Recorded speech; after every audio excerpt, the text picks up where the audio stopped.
अस्सलामुअलैकुम। Programme health talk के साथ मैं हूं आपकी होस्ट माहिन अंजुम। उम्मीद है आप खैरियत से होंगे। हर दफ़ा की तरह इस बार भी हम कुछ ना कुछ एक बीमारी को डिस्कस करते हैं। हमारा रीज़न सिर्फ इतना ही होता है अपने हर प्रोग्राम में किसी एक डिजीज़ को डिस्कस करने का, ताकि हम आपको उसकी अवेयरनेस दे सकें, आपको पहले से आगाह कर सकें उसके बारे में, ताकि आप उससे बच सकें। आज जिस अहम टॉपिक को, बल्कि टॉपिक्स को हम डिस्कस करेंगे, वो सबसे पहली चीज़ है कि शुगर के जो बढ़ते अमराज हैं हम उसको डिस्कस करेंगे, और बे औलादी के जितने भी मसाइल हैं हम आज उसको डिस्कस करेंगे। हमारे साथ मौजूद हैं डॉक्टर सीमी अंबर सीमी। कैसे, क्या हाल चाल डॉक्टर? वालेकुम सलाम। अच्छा, सेकंड हमारे पास डॉक्टर इफ्तिखार अहमद मौजूद है। जी डॉक्टर साहब, क्या हाल है? ठीक, अल्लाह का शुक्र। Welcome to our programme. और आज बहुत सारे सवालात होंगे, क्योंकि ये टॉपिक ऐसा है कि हर घर की ज़रूरत है। हर घर में बात तो बहुत छोटी सी है, शुगर को हम बहुत हल्के में लेते हैं, या प्रेगनेंसी नहीं हो रही है या बे औलादी का मसला आ रहा है तो हम उसको बहुत हल्की सी चीज़ लेते हैं, लेकिन सोचने वाली बात है। हमें इस पे सोचना चाहिए, हमें इसके मसाइल की जड़ तक जाना चाहिए। तो आज कोशिश करेंगे कि आज का प्रोग्राम जो जितना भी टाइम हम स्पेंड करें साथ, उसमें हम ये तमाम सवालात को कवर कर सकें। तो सबसे पहले डॉक्टर साहब, मैं आपसे सवाल करूँगी कि मोटापे की वजूहात क्या है?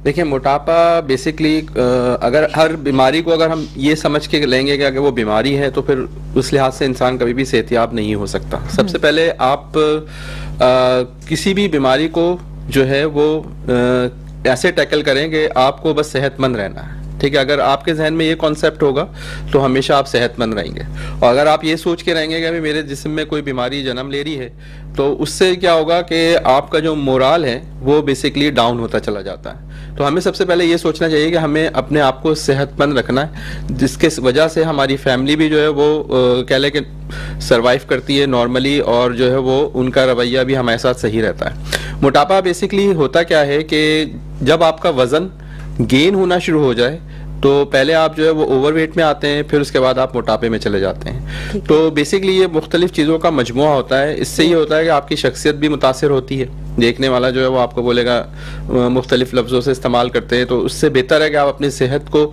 सेहतमंद रखें, तो वो ज़्यादा अच्छा है। तो उसके लिए उससे ये होता है मोटापे से कि आपके जिस्म के ऊपर बहुत सारे मुज़िर असरात ज़ाहिर होना शुरू हो जाते हैं। ठीक है, जैसे दिल की बीमारियां सबसे बड़ा आज का कह लें कि सबसे बड़ा टॉपिक है कि दिल की बीमारियां बहुत ज़्यादा तेज़ी से जन्म ले रही हैं। उसकी वजह एक यही है मोटापा। दूसरा, पेशेंट डायबिटीज़ यानी शुगर में मुब्तला हो सकता है। ठीक है, अगर उसकी फैमिली हिस्ट्री में है और उसका वेट आहिस्ता आहिस्ता गेन हो रहा है तो वो लाजमी डायबिटीज़ में जा सकता है, यानी शुगर के मर्ज़ में मुब्तला हो सकता है। तीसरी चीज़ ये है कि ओवरवेट होने की वजह से उसके पाँव के ऊपर जोर आता है, यानी घुटने जो आपके हैं वो मुतासिर होते हैं और वो फिर चलने से भी दोबर हो जाता है। तो इसका मतलब ये है कि मोटापा आपकी शख्सियत को भी मुतासिर कर रहा है और उसके साथ साथ आपके जिस्म के अंदर जो आपके वाइटल ऑर्गन्स हैं उसको भी मुतासिर कर रहा है। तो सबसे पहले अपने आप को आपने सेहतमंद रखना है। और WHO एक स्केल बनाती है जिसे हम BMI कहते हैं, बॉडी मास इंडेक्स कहलाता है वो। और अगर आप उसको हर 3 महीने में या 6 महीने में प्रॉपर चेक करते रहें तो आपको पता चलता रहेगा कि आप किस कैटेगरी में आ रहे हैं। तो नॉर्मली जो BMI हमारा होना चाहिए वो मोस्टली लेस देन 30 होना चाहिए, और अगर 30 से ऊपर जा रहा है तो फिर आप मोटापे या ओबेसिटी में जो है वो क्या लें कि कंट्रोल उसके अंदर जा रहे हैं, उस स्केल के अंदर जा रहे हैं। तो BMI के बेसिकली मुख्तलिफ स्केल होते हैं जिस बेस पे जो है हम डिस्कस करते हैं कि जैसे 18.5 से लेके 24.9 तक अगर एक बंदा है BMI स्केल पे आ रहा है तो वो बिल्कुल नॉर्मल है। ठीक है, उसको अपनी लाइफ को उसी तरह मेंटेन करना है और उसी के अंदर उसको मेंटेन करना है इस BMI में।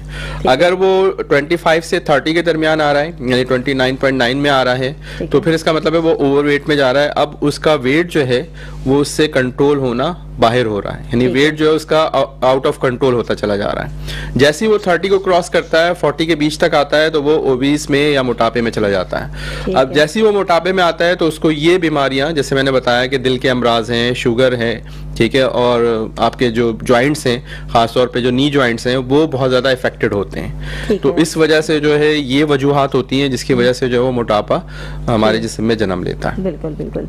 चलें डॉक्टर अंबर, अब आपसे सवाल है तो ये कि बांझपन एग्जैक्टली है क्या, और ये क्या बांझपन सिर्फ औरत को कहा जाता है, क्या औरत में कोई फॉल्ट है?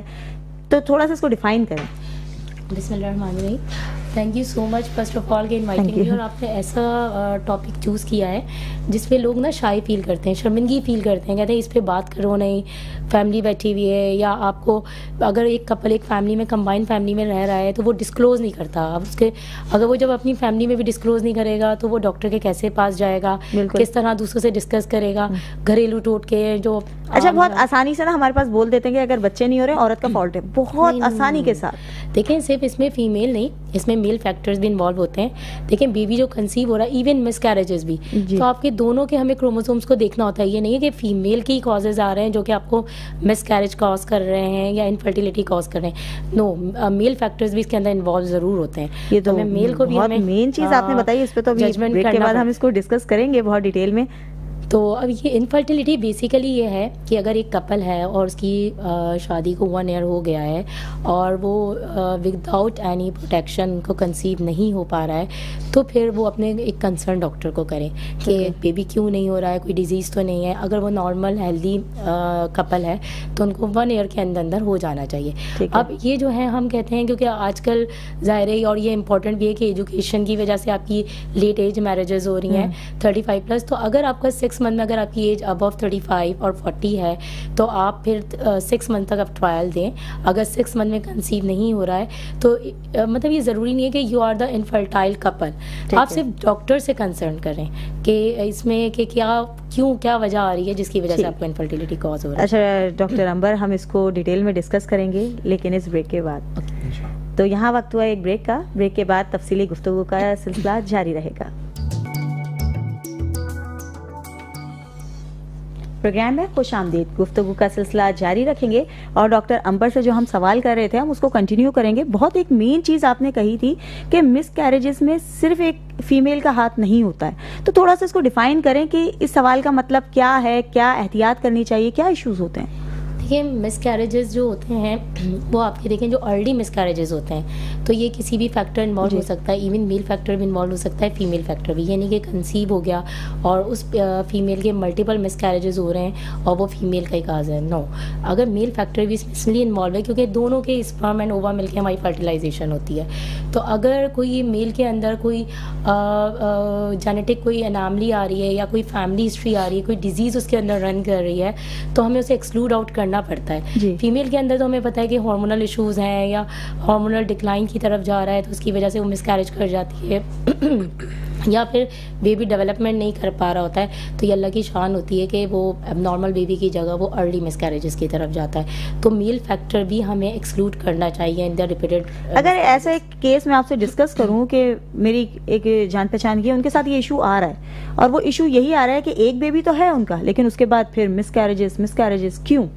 देखें एक बेबी है तो कंसीव तो कर रही हैं जी, they are not the infertile couple, और हर महीने हो रहा है उनके साथ ये सीन। हाँ, तो जब उनको अगर रिपीटेडली रिकरेंट मिसकैरेजेस हो रहे हैं तो हमें फीमेल को तो एक्सक्लूड आउट करना ही है, लेकिन मेल के जो होते हैं वो टेस्ट कम होते हैं तो हम मेल को पहले एक्सक्लूड करते हैं, देन फीमेल की तो हमारे पास बहुत स्ट्रेंज होती है फॉर द टेस्ट के लिए, तो हम उसके हार्मोनल एस्से कराते हैं, उसके अल्ट्रासाउंड कराते हैं, लेकिन मेल फैक्टर हमारे पास कम चीज़ें हम एक्सक्लूड करते हैं। तो हम पहले मेल को एक्सक्लूड करके एक तरफ कर देते हैं, देन हम फीमेल के ऊपर जाते हैं। ठीक। तो उसके बाद हो सकता है कि मे बी उनका फीमेल का यूट्राइन इटू नहीं हो रहा हो कि यूट्रस उसका एक आदी हो जाता है मल्टीपल, तो हमें एक प्रिकॉशनली भी उसे करना पड़ता है। और फिर ये है कि हमारी लाइफ स्टाइल जो चेंजेस आ रही हैं वो भी एक बेस लाइन उसके अंदर इंक्लूड होती हैं। और ये बहुत एक इन्फॉर्मेटिव सी चीज़ है, वरना कुछ भी हो डायरेक्ट औरत के ऊपर बात आ जाती है। नहीं, अगर बच्चे नहीं हो रहे हैं औरत का फॉल्ट है, मिसकैरेजेस हो रहे हैं औरत का फॉल्ट है। देखिए अगर आप एक कपल आ रहा है और वो कह रहा है मैं तो डॉक्टर साहिबा 3 साल से इलाज करा रहा हूँ और हमारा कंसीव नहीं हो रहा, तो आप फीमेल एक फीमेल नॉर्मल है, आप उसको हार्मोनल दिए जा रहे हो, उसका एक नॉर्मल जो साइकिल चल रहा है आप उसको डिस्टर्ब कर रहे हो अपनी आर्टिफिशियल हार्मोन्स देके। आप मेल को तो कर नहीं रहे हो, अगर मेल का स्पर्म काउंट कम है या उसमें अंदर स्पर्म काउंट है ही नहीं या कोई इन्फेक्टिव चीज़ आ रही है तो आप उसको पहले एक्सक्लूड आउट करो, then go to the female. जब मेरे पास मेरी अपनी क्लिनिक्स पे जो कपल आता है इनफर्टिलिटी का, पहले मैं मेल फैक्टर इन्वॉल्वमेंट देखती हूँ, देन उसके बाद उसकी फीमेल जाती हूँ।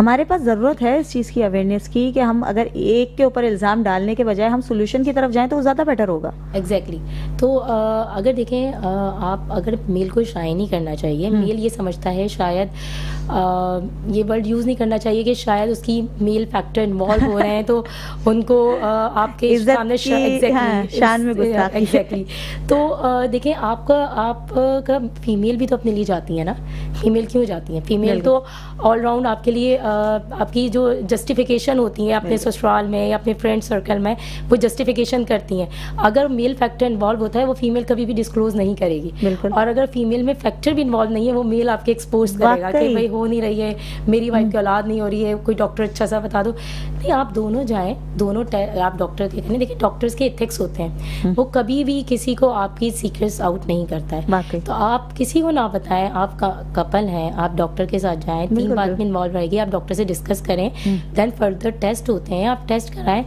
हार्डली मेगा से 2 या 3 टेस्ट होते हैं जो मेल फैक्टर की हम इन्वॉल्वमेंट देखते हैं, अगर आता है तो देन हम डीप में जाते हैं, वरना हम 2 या 3 टेस्ट करवाते हैं और फैक्टर की मेल फैक्टर इन्वॉल्वमेंट हमें पता चल जाती है, फिर देन हम फीमेल्स पे जाते हैं। नॉर्मल हमारा जो ट्रीटमेंट प्लान होता है वो इसी तरीके से चलता है, तो आप कंसीव भी जल्दी करोगे। देखो अगर आप अपने आप को एक्सक्लूड नहीं करोगे ना, आप अपना वेस्ट ऑफ मनी भी करोगे, अपनी कंसल्टेशन भी ज़ाया करोगे, अपना टाइम पीरियड भी ज़ाया करोगे। At the end of the result आपका जो लाइफ स्पैन है आप उस एज पे आ जाओगे जहाँ आपको फर्टिलिटी हो ही नहीं सकती है।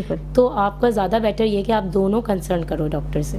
बिल्कुल बिल्कुल, हमारी पूरी कोशिश है कि हम इस बात की अवेयरनेस दे सकें। हम इस टॉपिक को डिस्कस भी इसीलिए कर रहे हैं कि लोगों को पता लग सके भाई कि इल्ज़ाम डालने से कुछ नहीं होगा, हल निकालने से कुछ होगा।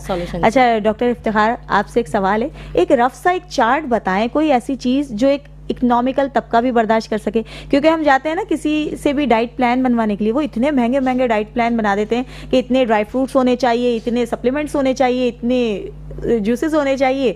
सामने वाला बंदा सिर्फ वो चार्ट देख के बोलता है इतना तो मैं कमाता भी नहीं। तो ऐसा कुछ इकोनॉमिकल एक चार्ट रफ सा बताएं कि जिसको हर बंदा अफोर्ड कर सके, वो इतना मेहनत तलब ना हो, बासानी रेडी भी हो जाए, बासानी इम्प्लीमेंट भी हो जाए। तो एक ऐसा कोई चार्ट बताएं जिसपे हम रोज़मर्रा अप्लाई कर सकें। देखिए इसमें चार्ट की तो खैर सच कोई नीड नहीं है। जो हमारी डेली रूटीन में जो खाने बनते हैं घर में, नॉर्मली अगर हम उसको सही तरीके से उसका एक डाइट प्लान बना लें तो लाज़मी बात है हर जो मोटा शख्स है या कोई भी जिसके अंदर मोटापा आ रहा है तो वो अपने वेट को क्या लें कि स्लोली जो है वो रिड्यूस कर सकता है। क्योंकि देखिए वेट गेन करना और वेट लॉस करना इस पे बहुत डिफरेंस होता है। गेन तो तेजी से हो जाता है। हाँ, गेन तो आप जल्दी कर सकते हैं, मगर लॉस करने में लोग कहते हैं कि हम 1 साल में कर लेंगे, इट्स इम्पॉसिबल। ठीक है, उसके लिए 3 इयर्स भी लग सकते हैं, 4 इयर्स भी लग सकते हैं, 5 इयर्स भी लग सकते हैं। और कुछ अगर डाइट प्लान अगर अपना अच्छा बना लें तो वो बहुत शॉर्ट टर्म में बहुत अच्छा खासा वेट लॉस कर सकते हैं। मगर एकदम वेट लॉस करना भी जो है ना वो बॉडी के लिए बहुत ज्यादा लटक जाती है हमारी जी, बॉडी के लिए बहुत ज्यादा हार्मफुल होता है और लाज़मी बात है आपके जिस्म में जो दूसरे ऑर्गन्स हैं वो मुतासिर होते हैं। तो सबसे अच्छा प्लान तो ये होता है कि आप सुबह जब ब्रेकफास्ट करें तो उसमें एक बॉयल एग इस्तेमाल करें। ठीक है, बगैर शुगर के आप अगर चाय लेते हैं तो शुगर फ्री टी का इस्तेमाल करें, और कोई भी जो आप बस उसमें शुगर ना हो। ठीक है, शुगर का कॉन्सेप्ट ना हो। और तीसरी चीज ये है कि आप स्लाइस यूज कर सकते हैं। ठीक है, 2 स्लाइस रखें। तो ये एक सबसे नॉर्मल, आपका पहले कहते थे कि बादशाहों की तरह ब्रेकफास्ट करें और जो है ना वो लंच जो है वो उस तरह करें, डिनर जो है वो गरीबों की तरह करें। तो अब मसला ये है कि अब लाइफ स्टाइल हमारा पहले जैसा नहीं है। ठीक है, तो उस लिहाज से हर कोई हरी होता है। तो अगर आप अपनी इस डाइट प्लान को जैसे ब्रेकफास्ट में अगर आप कर सकते हैं, नाश्ते में बॉयल एग कर लें, 2 स्लाइस कर लें और इसके अलावा शुगर फ्री टी कर लें। अगर आप लंच लेते हैं तो लंच में आप बॉयल चीज़ें इस्तेमाल करें और ख़ास तौर पे उसका सैलेड का इस्तेमाल करें। ठीक है, बंद गोभी का इस्तेमाल करें सैलेड में। ठीक है, इसके अलावा चने, बॉयल चने इस्तेमाल करें, लोबिया बॉयल आप इस्तेमाल कर सकते हैं। अगर हम वाइट चनों का इस्तेमाल करते हैं बिल्कुल दही भी इस्तेमाल कर सकते हैं। दही भी बहुत ज़्यादा कह लें कि बेनिफिशियल है हर लिहाज से। लोग लस्सी पीते हैं, वो भी बेनिफिशियल है, सिर्फ मोटापे के लिए नहीं होती, और भी फैक्टर्स उसमें इन्वॉल्व होते हैं जो आपके डाइजेस्टिव ट्रैक को नॉर्मलाइज रखते हैं। तो इसके अलावा आप जैतून का तेल इस्तेमाल करें। ठीक है, नॉर्मली जो है वो हर घर में मोस्टली होता ही है। तो लंच में आप ये कर लें और डिनर बिल्कुल सिंपल रखें। सिंपल से मुराद ये है कि कोई भी शोरबे वाला सालन जिसमें नमक कम हो। ठीक है, आप वो और चपाती के साथ उसको इस्तेमाल करें, जो भी बने घर में। जी बिल्कुल, जो भी बने। अगर सब्जी है तो बहुत अच्छा है। वेजिटेबल इज द वेरी कह लें कि इफेक्टेड होती है आपकी बॉडी के लिहाज से, ठीक है। और वो जो कहते हैं कि चावल कम लें, इतने से चावल लें, उसके साथ प्याला भर के दाल अगर आपके पास बनी है। हाँ, तो देखिए राइस मोटापा करता है क्योंकि उसमें स्टार्च ज्यादा होती है, कार्बोहाइड्रेट ज्यादा होती है। जिनको मोटा होना होता है उसको हम कहते हैं चावल का इस्तेमाल ज्यादा करें, ठीक है, मगर इतना हद से ज्यादा भी नहीं बढ़े। और उसके बाद जो है वेजिटेबल राइस आप इस्तेमाल कर सकते हैं, आपके लिए बहुत ज्यादा, उसमें हर तरह के न्यूट्रिएंट्स आपको मिल जाएंगे, ठीक है। जिनको इसका सिलसिला हम जारी रखेंगे। यहाँ वक्त हुआ है एक ब्रेक का, ब्रेक के बाद सवालात का सिलसिला जारी रहेगा। Welcome back. सवालात का सिलसिला जारी रखेंगे और हम डॉक्टर साहब से डिस्कस कर रहे थे डाइट प्लान के हवाले से। तो डॉक्टर साहब बताइएगा कि आगे हम कंटिन्यू कैसे करेंगे? हाँ, बस इसी को जो मैंने आपको बताया बिफोर ब्रेक, जो है वो यही डाइट प्लान रखें इंशाल्लाह। इससे उसके साथ जो है वो हल्की फुल्की एक्सरसाइज करें। हम लंच तक तो आ गए थे। हाँ, लंच के बाद मैंने बताया डिनर में जो है वो शोरबे वाला सालन और 2 चपाती इट्स इनफ, ठीक है, ये इस्तेमाल करें। और शोरबे वाले सालन में बस ये ख्याल रखें कि नमक यानी सॉल्ट जो है वो एक कह लें कि नॉर्मल रेंज में हो। मतलब आप तो बहुत इजीएस्ट सी डाइट बता रहे हैं कि तो कोई भी कर सकता है। बिल्कुल कर सकता है। तो हमारे पास इतना मुअम्मा क्यों बना दिया जाता है कि नहीं आप मोटे हो जाओगे, ये नहीं करो। अगर कोई डाइट प्लान हम किसी से रेडी करवा रहे हैं तो वजह ये है कि हम लोग ने जंक फूड इतना अपनी लाइफ का हिस्सा बना लिया है कि उसकी वजह से मोटापा बढ़ा। अच्छा, एक इंटरेस्टिंग सा सवाल है इसमें, अगर आप थोड़ा सा रिलीफ देंगे और कुछ जंक फूड ऐड करना चाहें, क्योंकि जाहिर सी बात है हम इतने आदी हो चुके हैं कि हम एकदम से नहीं छोड़ सकते, तो क्या ऐड कर सकते हैं? पहले क्या होता था, सैटरडे संडे ऑफ होता था तो ज्यादातर फैमिली प्लान करती थी आउट, जो है वो सैटरडे को आपने बाहर जाके जो ना वो खाना खाना है, बस वही रूटीन रखें। हम खा सकते हैं अपनी मर्जी का कुछ भी खाना, बर्गर पिज्जा, बिल्कुल हफ्ते में, मगर एक दफा बहुत है। अगर उसको ज्यादा आप एक्सीड करते हैं तो फिर लाजमी बात है उसके हार्मफुल इफेक्ट होते हैं। दूसरा, आजकल जो बाहर के फूड होते हैं वो इतने ज्यादा करामत नहीं है, ठीक है, या उनको उसके ऊपर हम इतना ज्यादा रिलाई नहीं कर सकते क्योंकि देखिए हर कोई कमाने के लिए बैठा हुआ है, ठीक है। अपनी वो चाहेगा कि मैं जितना एक्सीडली बचा सकूं वो बचाएगा, क्योंकि आजकल एक्सपेंसेस इतने बढ़ गए हैं, आपके हर चीज के ऊपर कह लें कि किसी का कंट्रोल नहीं है। तो अब चूज ऐसा करें होटल के जहाँ पे आपको ट्रस्ट हो, अब वहाँ पे जाके आप उस फूड पे आप अपना जोर आजमाई कर सकते हैं। ठीक, कोई इम्प्लीमेंट करे ना करे, मैं कल से जरूर करूंगी। बिल्कुल करें। अच्छा डॉक्टर अंबर, मुझे ये बताइएगा कि ये मोटापे का बांझपन के साथ कोई रोल है? या मोटापे का बांझपन के साथ एक मेजर रोल है। देखिए, अगर पहले हम वही मेल फैक्टर पे आ जाते हैं ना, देन हम फीमेल पे आते हैं। बिल्कुल। अगर मेल का अगर मोटापा एक्सीड कर रहा है तो उसका जो टेस्टोस्टेरोन है, मेल हार्मोन जो है वो डिक्लाइन की तरफ होना शुरू हो जाता है। और ईस्ट्रोजन भी, देखिए एक मेल हो या फीमेल हो, ईस्ट्रोजन टेस्टोस्टेरोन दोनों में होता है। मेल और फीमेल हार्मोन्स फीमेल के अंदर भी मौजूद होते हैं और एज वेल एज मेल के अंदर भी प्रेजेंट होते हैं। तो क्या होता है कि जब आपकी ओबेसिटी बढ़ती है तो मेल का जो टेस्टोस्टेरोन लेवल है वो डिक्रीज होना शुरू हो जाता है और ईस्ट्रोजन उसका इंक्रीज होना शुरू हो जाता है, जिसकी वजह से जो है वो एक स्पर्म काउंट भी कम हो सकता है, क्वालिटी ऑफ स्पर्म से हमें इफेक्टिव होता है, ठीक है ना। फर्टिलिटी में हमें कंसीव करने में प्रॉब्लम होती है। अगर फीमेल में आ जाए तो फीमेल के अंदर ये होता है, जैसी ओबेसिटी बढ़ती है तो उसका अपोजिट इफेक्ट होता है, टेस्टोस्टेरोन उसका इंक्रीज होता है, मेल हार्मोन इंक्रीज होता है, ईस्ट्रोजन जो फीमेल हार्मोन है वो डिक्रीज होना शुरू हो जाता है। जब फीमेल हार्मोन डिक्रीज होता है, मेल होता है, तो पीसीओएस जो आजकल कॉमनेस्ट कॉज है, पीसीओएस उसके सिस्ट डेवलप होना शुरू हो जाती हैं, जिसकी वजह से अनवांटेड हेयर्स हैं, जो फेशियल हेयर्स होते हैं, ओबेसिटी है। और मेन कॉज ये होता है कि हार्मोनल इम्बैलेंस, साइक्लिकल जो डिस्टर्बेंस आती है वो मोटापे की वजह से आती है, क्योंकि आपने अपने मोटापे की वजह से आपने अपने हार्मोन्स खुद ने खराब किए हैं, जो कि मेन फैक्टर होता है इनफर्टिलिटी का। ठीक। अच्छा डॉक्टर साहब, मुझे ये बताइएगा कि मोटापा एक बीमारी है, मतलब कभी कभी सेहतमंद लोग भी तो होते हैं या सेहतमंद बच्चा भी तो होता है। हम गोलू मोलू सा एक बच्चा देख रहे होते हैं, या 6-7 साल का बच्चा ले लें, 10-12 साल का बच्चा ले लें, तो हम कब कंसीडर करें कि बीमारी लग रहा है, हमें इस पे एक्शन लेना चाहिए? देखें, बच्चों में खासतौर पे ओबेसिटी बहुत ज़्यादा कॉमन हो रही है, ठीक है। जैसे अभी डॉक्टर साहब ने बताया कि जो हार्मोनल इम्बैलेंसिंग होती है ना वो स्टार्ट से ही शुरू हो जाती है, ठीक है। अगर हमने उसको उसी वक्त कंट्रोल कर लिया तो आपके जिस्म में जो एंडोक्राइन सिस्टम होता है वो आहिस्ता आहिस्ता डैमेज होना शुरू हो जाता है। तो वो एंडोक्राइन सिस्टम के डैमेज होने की वजह से जो है, हार्मोनल इम्बैलेंस होने की वजह से जो है वो बॉडी के ऊपर इफेक्ट करता है और वो शख्स जो है वो मोटापे में मुबतला हो जाता है। जैसे मैंने बताया कि आप अपना डाइट प्लान बनाएं, अपना BMI मेंटेन करें, ठीक है, हर 3 मंथ्स पे 6 मंथ्स पे आप अपना BMI चेक करते रहें। आप अपने आप को उसमें कैलिब्रेट कर सकेंगे कि आप किस लेवल पे आ रहे हैं। ठीक है, जहां आप ओवरवेट में आना शुरू हो गए तो वहीं से अपने आप को कंट्रोल करना शुरू कर दें। ठीक है, जैसे मैंने बताया था BMI का जो नॉर्मल स्केल है वो 18.5 से लेके 24.9 तक होना चाहिए। अगर इसमें आपने आप को मेंटेन रख लिया और आप सेहतमंद हैं तो आप वेल एंड गुड, बहुत अच्छी बात है कि आप बिल्कुल सही हैं, नॉर्मल। ठीक। अच्छा डॉक्टर साहब, कोई ऐसी एक्सरसाइज, कोई चीज जो हम डेली रूटीन में बहुत आसानी से कर सकें और वो हमारे लिए एक फ्रूटफुल साबित हो जाए? सबसे सिंपल और आसान एक्सरसाइज है, आपको ब्रिस्क वॉक करनी है। ठीक है, जितना आप भागेंगे या कह लें कि ऐसी वॉक करेंगे, फास्ट वॉक जिसे हम कहते हैं, अगर आप डेली नहीं कर सकते तो आप पूरे हफ्ते में 5 से 6 घंटे का शेड्यूल बनाएं और कह लें कि उसको आप मेंटेन रखेंगे तो आप कभी भी कह लें कि ना ओवरवेट में जाएंगे ना आप ओबेसिटी में जाएंगे। मतलब हम थोड़ा थोड़ा करके भी डिवाइड कर लें कि हफ्ते में 45 मिनट्स अगर आप डेली करना चाहते हैं तो उसको मेंटेन रखें। और बेस्ट टाइम कौन सा? बेस्ट टाइम ये है कि जैसे आफ्टर इवनिंग जो आपका जो सन सेट हो रहा होता है, ठीक है, ये बहुत अच्छा टाइम होता है, इसमें आपको विटामिन डी भी मिल रही होती है। ठीक है, या फिर जो आफ्टर फजर आप जो है जैसे सन रेज हो रहा होता है उस वक्त भी विटामिन डी आपको मिल रही होती है, तो आप ब्रिस्क वॉक करें, वो सबसे बेस्ट टाइम होता है। अच्छा डॉक्टर साहब, एक और चीज ये बताएं कि ऐसे कौन से मेन पॉइंट्स हैं जो हम गलती कर रहे होते हैं कि उससे हमारा वेट बहुत तेजी से बढ़ रहा होता है, हमें नहीं पता। जैसे घर वाले टोकते हैं कि रात में खाना ना खाएं, हम रात के 12 बजे 1 बजे तो हमें भूख लगती है। मैंने बताया ना, आपका क्या होता है कि लाइफ स्टाइल है असल में। हाँ, जब तक आपका लाइफ स्टाइल मेंटेन नहीं होगा आप कह लें कि अपनी सेहत से बिल्कुल इग्नोर हो जाएंगे। जैसे जैसे अपने आप लाइफ स्टाइल अपना मेंटेन करेंगे, जैसे मैंने बता दिया, अपना डाइट प्लान बनाएं सबसे पहले, फिर एक्सरसाइज के प्लान करें। मेन कौन सा पॉइंट है जिसको अवॉइड करना चाहिए कि हमें इस चीज से बहुत तेजी से वेट बढ़ेगा? इस चीज से जैसे मैंने बताया, डाइट प्लान असल चीज है आपकी डाइट। ठीक है, डाइट अगर आपकी बिल्कुल कह लें कि एक्यूरेट है, जो मैंने आपको बताई, जो खासतौर पे मोटापे के लिए मैंने बताई, जो लोग मोटापे में मुब्तला हैं वो ये डाइट प्लान को करेंगे, इंशाल्लाह विद इन 6 मंथ्स जो है उसका रिजल्ट आना शुरू हो जाएगा, 6 मंथ्स में। ठीक है।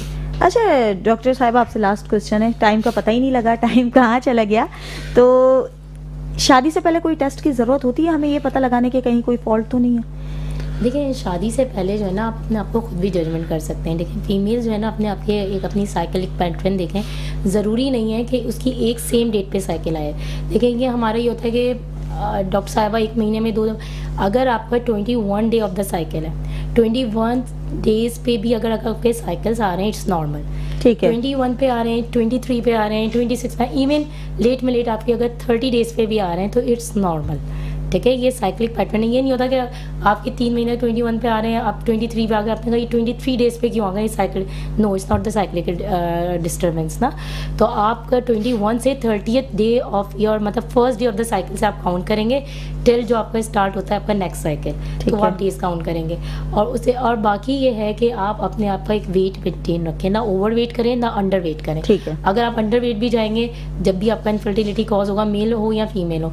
और दूसरा ये है कि प्रिवेंशन करें। आजकल जो हमारा ये होता है ना, लैपटॉप हम गोद में काम कर रहे हैं, ओवर हीटिंग जो होती है ना आपकी एक स्पेसिफिक एरियाज के लिए, वो आपकी ओवा को भी डिस्टर्ब करती है, आपकी स्पर्म काउंट को डिक्रीज कर देती है, आपकी जो आपकी क्लोथ्स हो वो थोड़ा सा लूज समझ रहे होंगे आप लोग, तो वो उसको लूज वेयरिंग हो, बिल्कुल टाइट फिटिंग आप नहीं पहन सकते हैं। ठीक है, डाइट प्लान में आप एंटीऑक्सीडेंट्स डाइट रखें। एंटीऑक्सीडेंट्स मींस कि आप फ्रूट्स, वेजिटेबल्स, जैसे डॉक्टर साहब ने बताया, वो आपके मोटापे को भी कम रखेगा, वेट नॉर्मल रखेगा और आपको गुड लुकिंग भी रखेगा। ठीक है, ठीक है। Thank you so much doctor Ambar, आपका कीमती वक्त आपने दिया और काफ़ी ज़्यादा कुछ मुझे नया जानने को मिला, तो बहुत अच्छा लगा आपसे बात करके। डॉक्टर साहब, एक आखिरी मैसेज आप देना चाहेंगे? आखिरी मैसेज मैं ये देना चाहूँगा, जैसे आपके प्रोग्राम का नाम ही हेल्थ टॉक है, तो सबसे पहले हमें हेल्थ कॉन्शियस होना चाहिए, फिर हमें बाकी ज़िंदगी के बाकी लुब्बे लुबाब जो है वो देखने चाहिए। ठीक है, तो सेहत से बढ़ के तो कुछ नहीं है। और जैसे एक जो ख़ास तौर पे जो मोटापे में मुब्तला है, वो 2 चीज़ W का जो वर्ड होता है वो अपनी ज़िंदगी में इन रखें तो कभी भी वेट गेन नहीं करेंगे। इसकी W का मतलब ये है कि आपने क्या करना है, लॉस वेट करना है। ठीक है, यानी डोंट वेट, यानी W don't weight and loss weight, यानी अपने वेट को लॉस करना। Thank you so much doctor Iftikhar, आपने अपना कीमती टाइम दिया, बहुत कुछ हमें हमारे नाजरीन को जानने का मौका मिला। उम्मीद है आज का प्रोग्राम आपके लिए मुफीद साबित हुआ होगा, क्योंकि हमारी कोशिश सिर्फ इतनी होती है कि आपको बीमारी आने से पहले उसकी हालात और वाक़ियात बता दिए जाएं कि आप बच सकें। आज का प्रोग्राम अपने इख्तिताम को पहुंचा है। नेक्स्ट प्रोग्राम तक के लिए इजाज़त दीजिए, तब तक के लिए अपना बहुत सारा ख्याल रखिए। अल्लाह हाफ़िज़।